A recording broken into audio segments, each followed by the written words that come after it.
Hello guys, আসসালামু আলাইকুম। আজকে আমি দেখাচ্ছি চিকেন কনচুপ। দিয়ে দিলাম আমি মাশরুম, 3টা মাশরুম কেটে রেখেছিলাম ছোটো ছোটো করে, সাথে দিয়ে দিচ্ছি কর্ন। এরপর মুরগি কেটে রেখেছিলাম 200-250 গ্রামের মতো ছোটো ছোটো করে, মুরগিটা দিয়ে দিলাম। এরপর দিয়ে দিচ্ছি পরিমাণ মতো লবণ। এখন দিচ্ছি সাদা গোলমরিচ হাফ চামচের মতো, দিয়ে দিচ্ছি কর্নফ্লাওয়ার 1 চামচ পরিমাণ। এখন আমি ভালো করে মিক্স করে নিয়েছি, মিক্স করে আমি চুলার উপরে বসিয়ে দিয়েছি।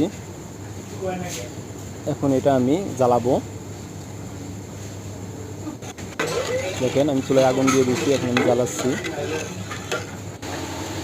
এখন আমি 3টা থাইচুর পাতা দিয়ে দিচ্ছি বাটার 1.5 চামচ পরিমাণ বাটার দিচ্ছি, প্রাণ বাটার। তৈরি হয়ে গেল আমাদের চিকেন কনচুপ। কনচুপটা সাদাই থাকে, কোন ধরনের সস দিব না, সাদা সাদা থাকবে। দেখেন আমি চিকেন কনচুপটা সার্ভ করে দিচ্ছি বাটিতে।